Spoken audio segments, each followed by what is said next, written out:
Hi lovelies, welcome back to the channel. Today in today's tutorial I'll be showing you all how to go about the drafting to the cutting and sewing of this beautiful keyhole neckline gown with side ruffles. So one of the sleeve is a flare and the other sleeve is a normal shirt sleeve. So if this sounds like something interested in learning, please continue watching. It's totally beginners friendly. Without much ado, let's get started. So I have my bustier pattern drafted out with the body measurements I'm working with.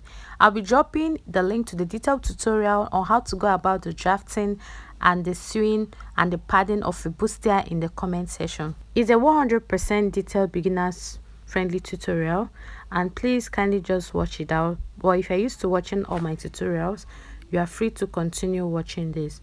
Now this is my yoke, or this is my bustier pattern. I've already gone ahead to create my sweetheart neckline the usual way I've always done this on my channel. So from that sweetheart neckline part, which is from that curve part from the center front of this my pattern, I'm going to cut this all the way through to the armhole. So as you can see, I labeled this part my yoke. So this is going to be two-piece now for the front part. So the yoke is the upper part. As you can see, I already labeled it. And then I'm going to move over now to measure my nipple to nipple of 3.25. so for this my yoke, starting from the neckline right there, I'm going to measure this my nipple to nipple of 3.25, which is 3¼ so I'll go ahead now and mark it right there and make a dot. So for this my yoke, the normal neck width I use is 4 inches. All right, so you can actually go deeper than that. So at this point now, I'm going to measure out the distance I want between my normal neckline and my keyhole. Now for my neck depth, I marked 2.5 inches downward. So you see where I'm marking it right now. So I'm going to get my curve rule and connect this 2.5 inches into that my nipple to nipple point I marked right there on top of my bustier. So you can see how I placed my ruler, my curve rule actually, and I went ahead to curve this out. So your keyhole can actually be bigger or smaller than mine, but I just want mine moderate. That is why I'm going about it this way. So after curving this or connecting these two dots, I've gone ahead now to cut this out this way. So remember that by the time I cut this out on my fabric, you have a better understanding of what I mean. So because I wasn't really okay with the curve, I went ahead to also mark 1/2 inch upward from that line I previously marked, and also went ahead to connect to my nipple to nipple line. So now here is the body part, the other part of my bustier. Now I'm going ahead now to cut off the darts for my bustier, which I've already created. So please don't forget to watch my tutorial on how to draft and stitch and the whole process involved in your bustier, both the padding and fixing of your yoke, in case you don't know how to go about all of that. So I'm going to cut out all these pieces now on my fabric. So this is my Ankara piece I'm working with, and for the yoke part at the base I added 1/2 inch for joining. For the side front, which is SF, and the center front, which is CF, you can see I added 1/2 inch all around, but I didn't add to the side because I already did that when I was drafting, and my stitching allowance is 1.5 inches. So I've gone ahead to remove the pattern paper I have for the yoke part of this my dress. Now I'm going to use my fabric, like this same Ankara print fabric, for my lining and for my normal fabric. Now right sides facing each other for the yoke, I went ahead to place this my fabric so that I can stitch. Now I've removed the pattern paper for the center front, and I'm removing the one now for the side front. So remember that you're cutting on fold, and you're actually going to cut out your lining and your fabric. So because I'm using this same fabric as my lining, I'm not actually going to iron my hairstay to this because I already have this firmness and stability for this my fabric I'm working with, okay, because of the texture of the fabric. So now on the neckline for my yoke, I went ahead now to pin it all around, and remember I placed the two right sides of my fabric before I went ahead to pin. So after pinning my neckline, I'm also going to stitch down my neckline area using at least 0.25, which is 1/4 inch, okay. Then at the base there, I'll stitch using just 1/2 inch, which was the joining allowance I gave while I was cutting on my fabric. Now for the body part of this my dress, you remember vividly that I left 1/2 inch at this side and at the top part for the side front, and for the center front I also repeated the same thing. Remember we are cutting out on fold, okay. So this is the stitching allowance which I left for this, which I'm going to be using to join all of these pieces together. Now you're going to get your side front and your center front. You are going to place them right sides facing each other. Then on the base, that is where you're going to start joining with that 1/2 inch allowance which was given while I was cutting out on my fabric. So now after pinning this right sides facing each other and making sure they align, I'm now marking this 1/2 inch out, and I'm going to join this all the way from the base to the top part. So I'll do this for the both parts for my side front. I'll repeat the same process for the lining piece, which is this fabric I'm also working with. So when I'm done with this, I'll stitch and I'll come here and show you all what I have so far. So having done all of that, this is what I have. So for the back part of this my dress, I'm also using my fabric as my lining and my main fabric. So you can see that it doesn't have a separate yoke and the bodice. I just cut it out as one piece, I mean for the back. So now I've gone ahead to do all of this. You can see what I have. So I've actually stitched the neckline of the back of my dress, and also stitched the side and the zipper area using just 1/4 inch. Then I turned out everything from the armhole. I also stitched them like that. So this is one piece. I don't want to have it as a yoke and as a body, okay? So it's totally up to you, but from the dress I'm recreating, that was how it was done. So this is for my yoke. After stitching this at the neckline area and at the base, I turned it out from the armhole and I went ahead to iron, and this is the right side. Now for the body part of this my dress, after joining all the sides using that 1/2 inch, you can see I went ahead to iron my seam open using my tailor's ham. So because I'm also using this same fabric as my lining piece, please don't get confused at this point, okay?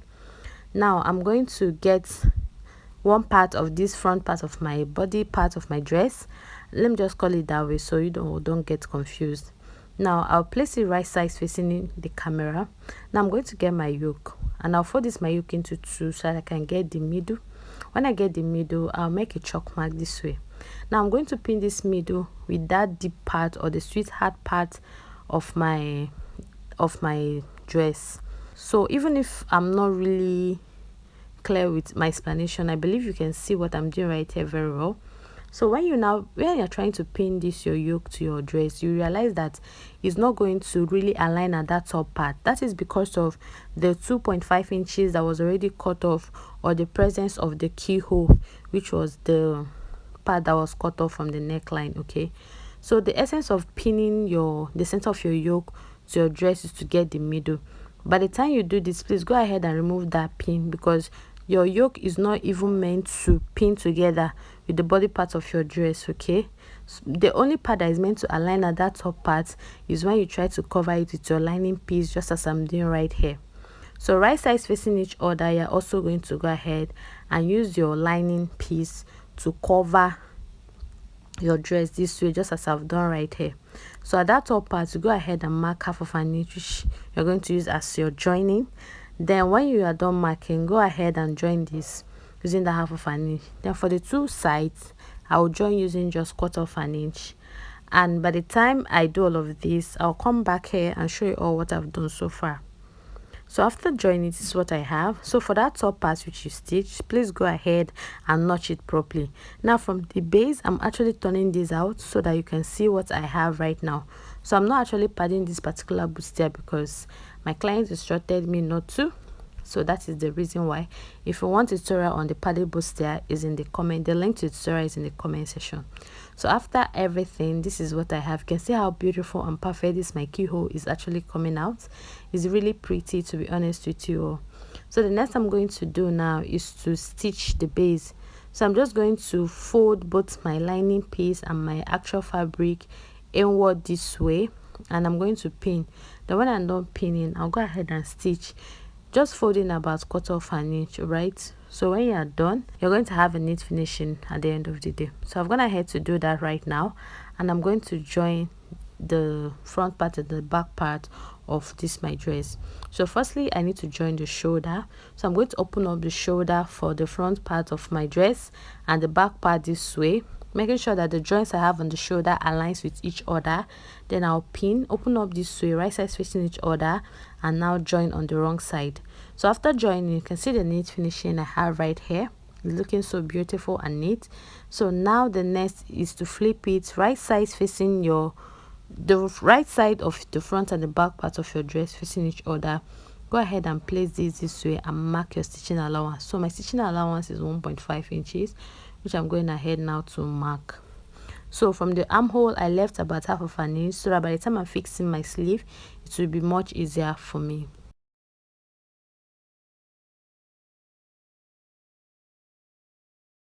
So I've gone ahead to join the upper part of my dress to the lower part of my gown. So because this is not all I'm about in this tutorial, that was why I didn't really show the whole process of going about this. The main thing is just to show you all the keyhole and also the ruffles at the sides. So flip your gown to the wrong side, this is the wrong side of my gown now facing the camera. From the waist I came down by about 7.5 inches, then from the base I went up by about 7 inches. So I'm going to mark half of an inch in between these two chalk marks and stitch. So I'll fix my zipper from the top to that part, then for that other part is for my allowance so that I can walk freely or my clients can walk freely, whichever one. So I already have this piece right here, which is about 1 yard, and it's not going to be enough to go around my skirt. So I'm just going to only pleat this or sew this to the front part of my skirt.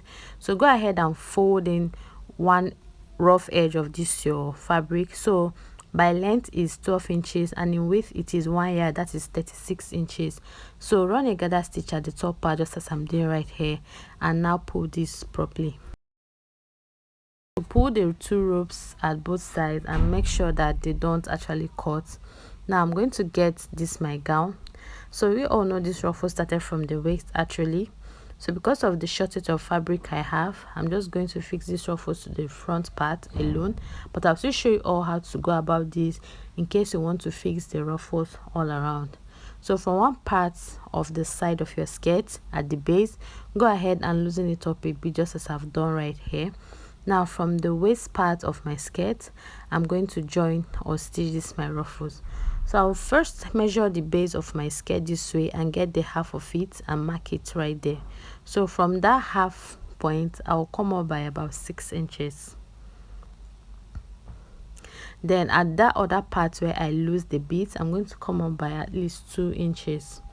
Now I'm going to use this my chalk to create or make a mark so that while stitching this is not going to pose as a problem to me. So I'm going to now pin this my ruffles exactly on this line just as I've stitched. So one thing here is that while stitching this, you're only going to stitch it to the front part. So flip this your ruffled piece you have right side facing your skirt and you're going to pin. So by the time you now stitch, when you flip it over, it's going to show on the right side. So if you actually want to get this perfectly, don't stitch your zipper yet. Go ahead and fix your ruffles first before you go ahead to stitch your zipper. So I'm going to pin this on that chalk mark which I've made so far. And if you want to actually extend this to the back part, you're just going to continue pinning because obviously your ruffles is going to be longer than mine in width. That's what I mean. In width you should have about 3 years. Okay, so also at the middle of your skirt, go up by 6 inches, and at that side you lose, go up by 2 inches, and also continue joining from the waist all the way to that other part. So that's as simple as it is. So when you're now done, you join the sides and also fix your zipper, and that will be all. So thank you all so much for watching. I hope you found this tutorial helpful. I'll be glad to see you all on this same channel some other time. Have a lovely time ahead of you. Bye.